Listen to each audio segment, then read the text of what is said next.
Well guys, आज की हमारी जो कहानी है वो बहुत ही दिलचस्प होने वाली है, क्योंकि इसमें दुनिया के सारे लोग खुदकुशी कर रहे थे। आखिर पूरी दुनिया में लोग ऐसा क्यों कर रहे थे, ये जानने के लिए आप इस वीडियो के एंड तक बने रहे। कहानी की शुरुआत में हम सेबेस्टियन नाम के एक हाइड्रो पावर प्लांट इंजीनियर को देखते हैं। वो अपनी बेटी एना की आंखों पर पट्टी बांधकर उसे एक स्केटिंग रिंक में लेकर जाता है और उसे स्केटिंग शूज देता है। एना को स्केटिंग का बहुत शौक था, लेकिन महीनों से उसने स्केटिंग नहीं की थी, इसीलिए आज वो बहुत खुश होती है। सेबेस्टियन और एना दोनों स्केटिंग करते हुए खूब एंजॉय कर रहे थे, लेकिन तभी एकदम से उन्हें किसी चीज की आवाज सुनाई देती है, जिसे सुनते ही वो दोनों अलर्ट हो जाते हैं और धीरे धीरे उस जगह से बाहर निकलने लगते हैं। लेकिन तभी कुछ अंधे लोग सेबेस्टियन को पकड़कर उसे मारने लगते हैं। ये अंधे तो जरूर थे, लेकिन ये अपने सिक्स्थ सेंस से सेबेस्टियन का पता आसानी से लगा सकते थे। वो सेबेस्टियन को बहुत मारते हैं और फिर उससे उसका सारा खाना छीन कर वहाँ से भाग जाते हैं। लेकिन ये लोग एना को सेंस नहीं कर पाते, इसीलिए वो उसे कोई नुकसान भी नहीं पहुँचाते। जिसके बाद सेबेस्टियन वहाँ से बाहर जाने लगता है, लेकिन बाहर जाने से पहले सेबेस्टियन अपने आंखों पर एक ब्लैकआउट गॉगल्स को लगाता है, इससे वो बाहर की दुनिया में किसी भी चीज को देख नहीं सकता।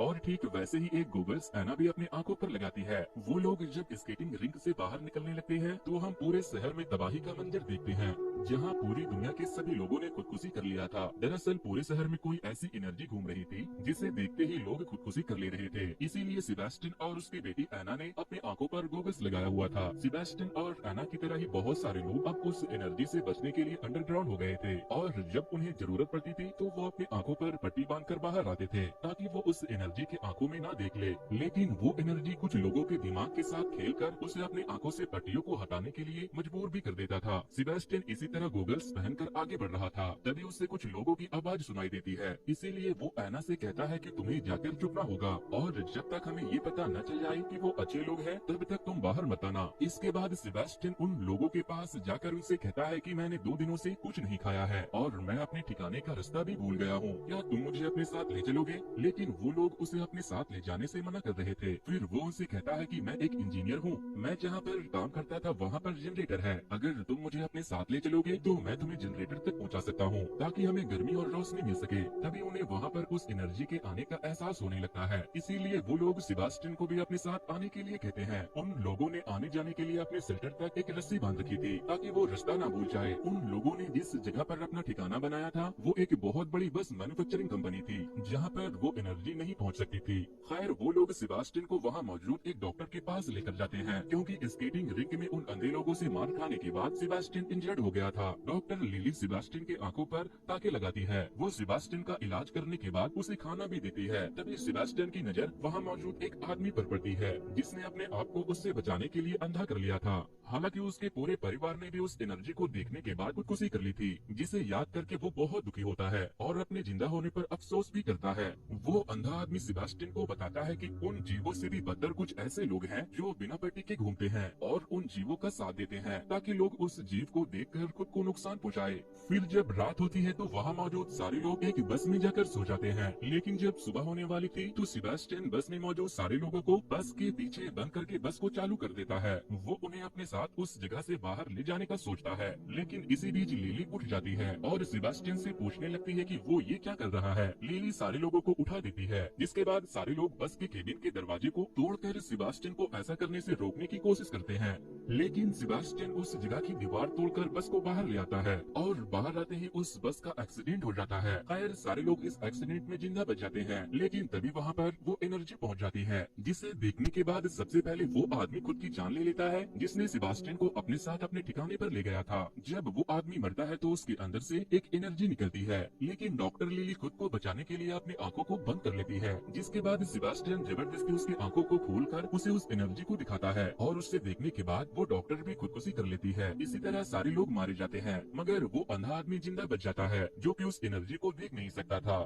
जब सारे लोग मर जाते हैं तो एना सेबेस्टियन के पास आती है और कहती है कि पापा आप तो मसीहा हो, आपने उन्हें बचा लिया। इन लोगों की आत्माएं अब एक बहुत ही खूबसूरत जगह पर पहुंच गई है, जहां अब वो अपने पूरे परिवार के साथ बहुत खुश रहेंगे। जिस पर सेबेस्टियन एना से पूछता है कि मैं उस जगह पर कब जाऊंगा, तो वो कहती है कि बहुत जल्द, लेकिन इससे पहले हमें बाकी बचे लोगों को वहाँ भेजना होगा। अब हमें 9 महीने पहले पहले का समय दिखाया जाता है जब सेबास्टियन अपनी एक साइट पर काम करवा रहा था। तभी उसका एक एम्प्लॉय उसे कॉल करके बताता है कि हमारे बहुत सारे वर्कर ने एक टरबाइन के अंदर कूदकर खुदकुशी कर लिया है। जिसके बाद सेबास्टियन वहां से अपनी कार लेकर अपने ऑफिस चला जाता है। वहां पहुंचते ही सेबास्टियन की बीवी लौरा उसे कॉल करके उसे टीवी देखने को कहती है। सेबास्टियन जब टीवी ऑन करता है तो उसे पता चलता है कि शहर के सारे लोग खुदकुशी कर रहे हैं, जिसके पीछे की वजह कोई नहीं जानता। तभी सेबास्टियन के बॉस भी सुसाइड कर लेते हैं। जिसके बाद सेबास्टियन फौरन वहां से भागते हुए अपनी बेटी के स्कूल उसे लेने के लिए निकल जाता है। लेकिन वो जिस मेट्रो से वहां जाने वाला था, वो जैसे स्टेशन पर पहुंचता है, स्टेशन पर खड़े सारे पैसेंजर ट्रैक पर कूदकर सुसाइड कर लेते हैं। जिसके बाद सेबास्टियन वहां से पैदल ही एना के स्कूल की तरफ निकल जाता है। लेकिन जब वो स्कूल पहुंचता है तो वो देखता है कि एना के टीचर ने भी खुदकुशी कर लिया है। खैर सेबास्टियन एना को अपने साथ लेकर वहां से जाने लगता है। लेकिन रास्ते में उसे फादर मिल जाते हैं जो उससे पूछते हैं कि तुम कहाँ जा रहे हो, क्या तुम उसे देखना नहीं चाहते? जिस पर सेबास्टियन पूछता है कि ये तुम क्या कह रहे हो?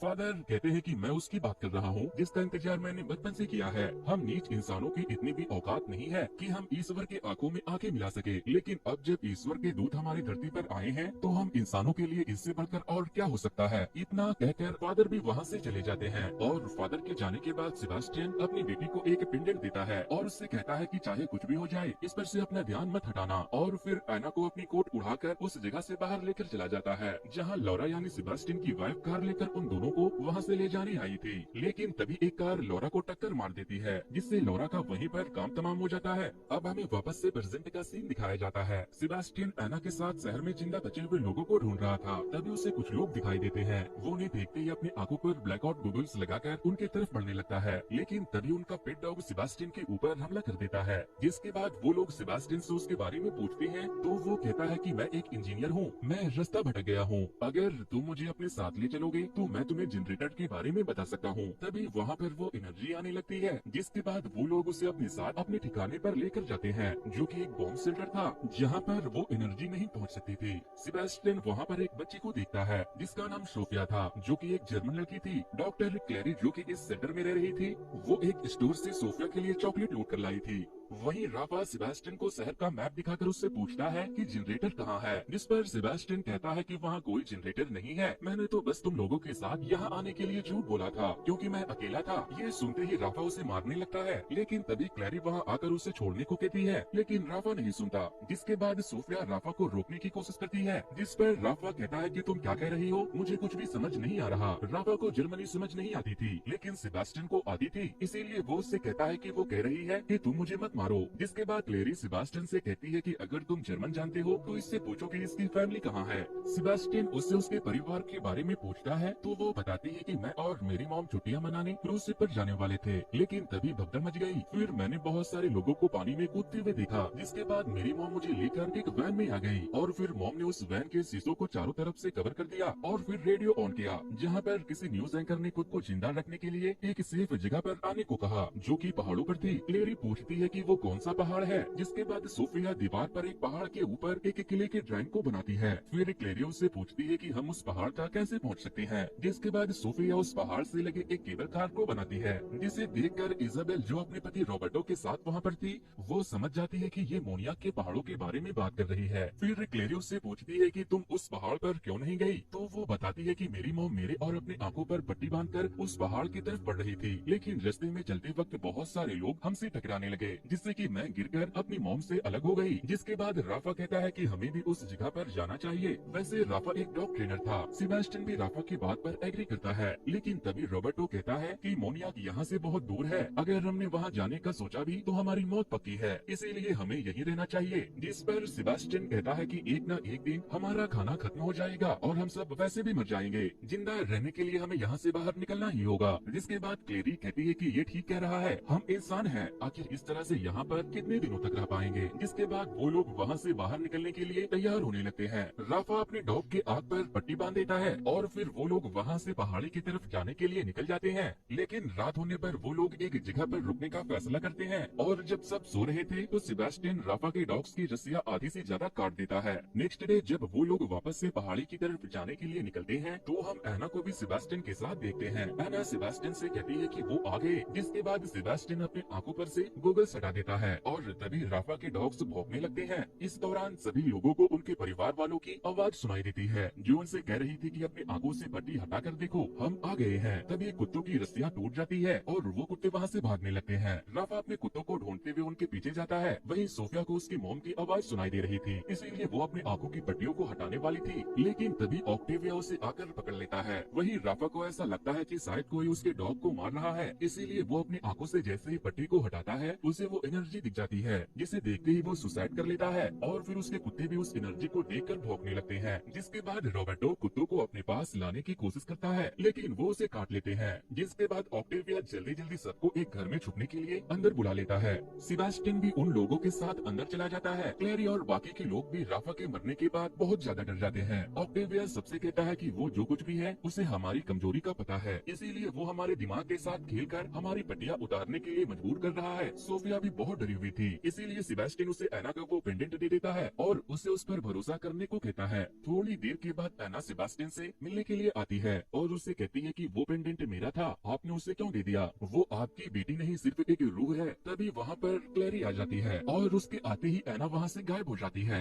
क्लेरी सेबास्टियन से कहती है कि वो चीज हमारे अपनों की तरह बिहेव करती है और हमारे अपने की तरह बात करती है। तभी एना सेबास्टियन से कहती है कि इसके बातों पर ध्यान मत दो, ये आपके ईश्वर के प्रति भरोसे को तोड़ना चाहती है। लेकिन सेबास्टियन के अलावा एना को कोई और देख और सुन नहीं सकता था। तभी रॉबर्टो की तबीयत बिगड़ने लगती है क्योंकि उसके शरीर में कुत्ते के काटने के बाद इन्फेक्शन बढ़ गया था, इसीलिए सारे लोग उस घर में रॉबर्टो के लिए मेडिसिन ढूंढने के लिए जाते हैं। वो सारे लोग अपने अपने आंखों पर पट्टी लगाकर घर के अलग अलग हिस्सों में मेडिसिन ढूंढने लगते हैं। तभी सेबास्टियन ऑक्टेविया से कहता है कि मुझे कुछ मिला है, यहाँ तुम अपनी पट्टी उतार सकते हो। लेकिन ऑक्टेविया जैसे ही अपनी पट्टी उतारता है वो उस एनर्जी को देखने के बाद खुद को स्टैप करके मार देता है क्योंकि उस कमरे की खिड़की खुली रह गई थी। जिसके बाद सेबास्टियन चिल्लाने लगता है। उसकी चिल्लाने की आवाज सुनकर क्लेरी वहाँ आती है तो उसे अपने भाई की आवाज सुनाई देती है जो उसे पट्टी हटाने को कह रही थी, लेकिन क्लेरी वहाँ से जाने लगती है। तभी एना सेबास्टियन से क्लेरी की पट्टी हटाने को कहती है, लेकिन सेबास्टियन ऐसा नहीं करता। नेक्स्ट डे वो सारे लोग वापस से पहाड़ी की तरफ जाने लगते हैं। तभी वहाँ पर कुछ लोग उन्हें देख लेते हैं, इसीलिए उन्हें वहाँ से भागना पड़ जाता है। लेकिन भागते वक्त रॉबर्टो वहीं गिर जाता है। उसकी बीवी अमेलिया उसे उठाने लगती है तो वो कहता है कि अब मेरा वक्त आ गया है।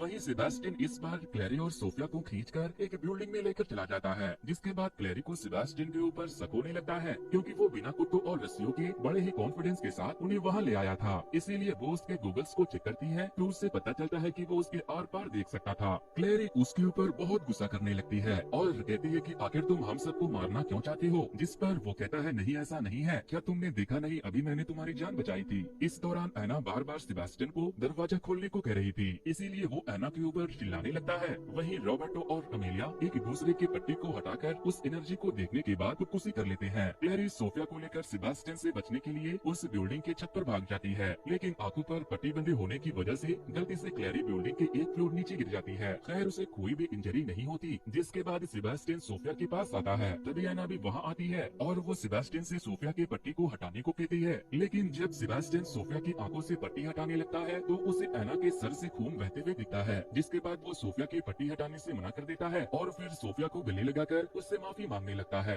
अब हमें पास्ट का एक सीन दिखाया जाता है जहाँ फादर और उसके लोग सेबास्टियन और एना को बंदी बना लेते हैं और फिर फादर एना के सर पर एक आँख को बनाकर उसकी आँख खोल देते हैं। जिसके बाद एना सुसाइड कर लेती है और उसके बाद जो एना सेबास्टियन के साथ थी वो एना की आत्मा थी जो फादर के कहने पर सेबास्टियन से लोगों की आंखों पर से पट्टी को हटवा रही थी और उससे ये कह रही थी कि वो उनके आत्माओं को आजाद कर रहा है। अब हमें वापस से प्रेजेंट टाइम का सीन दिखाया जाता है। सेबास्टियन क्लेरी और सोफिया को अपने साथ बिल्डिंग के अंदर लेकर जाता है और उनसे माफी मांगते हुए बताता है कि उन लोगों ने मेरी बेटी का इस्तेमाल करके मेरे द्वारा बहुत सारे छुपे हुए लोगों की जान ली, लेकिन अब मैं समझ गया हूँ कि वो भगवान के दूत नहीं है क्योंकि उन्हीं लोगों ने मेरी बेटी एना को मारा है, इसीलिए अब मुझे तुम्हारी मदद करने दो। तभी वहाँ पर फादर के कुछ लोग आ जाते हैं, इसीलिए सेबास्टियन उन्हें अपने साथ एक कार में बैठाकर वहाँ से पहाड़ी की तरफ निकल जाता है। जिसके बाद फादर और उसके लोग उन लोगों का पीछा करने लगते हैं। सेबास्टियन सोफिया और क्लेरी को लेकर सीधे केबल कार के पास पहुँच जाता है और अपनी कार को सीधे केबल कार के एंट्रेंस पर पार करके उसके पेट्रोल टैंक में आग लगा देता है, जिससे कि फादर के बहुत सारे आदमी मारे जाते हैं। जिसके बाद सेबास्टियन क्लेरी से कहता है कि तुम सोफिया को यहाँ से लेकर चली जाओ, मुझे इन लोगों को रोकना होगा। क्लेरी सोफिया को लेकर केबल कार की तरफ जाने लगती है और सेबास्टियन फादर को सोफिया और क्लेरी के पीछे जाने से रोकने लगता है। इधर क्लेरी को सही सलामत केबल कार तक पहुंचना था, इसीलिए वो अपने आंखों की पट्टी निकालकर स्टेशन पर पहुंच जाती है और फिर वहां पर मौजूद एक घंटे को बजाने लगती है, जिससे कि वो केबल कार ऑन हो जाता है और क्लेरी वापस से अपने पति को अपनी आंखों पर बांध लेती है। फादर कहते हैं कि मुझे जाने दो, मैं ईश्वर का गुलाम हूँ, लेकिन सेबास्टियन उन्हें रोकने के लिए एक आयरन रड उठा लेता है। लेकिन तभी एना सेबास्टियन के सामने आ जाती है और क्लेरी को रोकने के लिए कहने लगती है, लेकिन तभी सेबास्टियन उस रॉड को एना के आर पार कर देता है, जिससे एना अपने असली रूप में आ जाती है, जो कि कोई और नहीं बल्कि फादर थे। मगर फादर सेबास्टियन को भी नहीं छोड़ते और वो उसके भी पेट में रॉड घुसा देते हैं और इसी तरह वो दोनों एक दूसरे को खत्म कर देते हैं। लेकिन इधर क्लेरी केबल कार के डोर ओपन होने की साउंड को सुनकर सोफिया के साथ उसमें कूद जाती है। वो दोनों उस कार की मदद से पहाड़ पर पहुंच जाते हैं, जहां पहुंचते ही कुछ सोल्जर उसे पकड़कर इंक्वायरी के लिए ले जाते हैं। उस जगह पर हम देख पाते हैं कि इंसानों ने उस एनर्जी से बचने के लिए एक अलग ही दुनिया बसा रखी है। वहाँ पर सोफिया को उसकी माँ भी मिल जाती है, जो अभी भी जिंदा थी और वहाँ पर काम कर रही थी। वो अपने बेटी को देखते ही उसे गले से लगा लेती है। वहीं कुछ साइंटिस्ट क्लेरी का ब्लड सैंपल लेते हैं और उससे पूछताछ करते हैं कि वो वहाँ तक कैसे पहुँच गई। तो वो बताती है कि मुझे यहाँ तक पहुँचाने में किसी ने मेरी मदद की, जो उनमें से ही एक थे। और इसी के साथ ये कहानी यहीं पर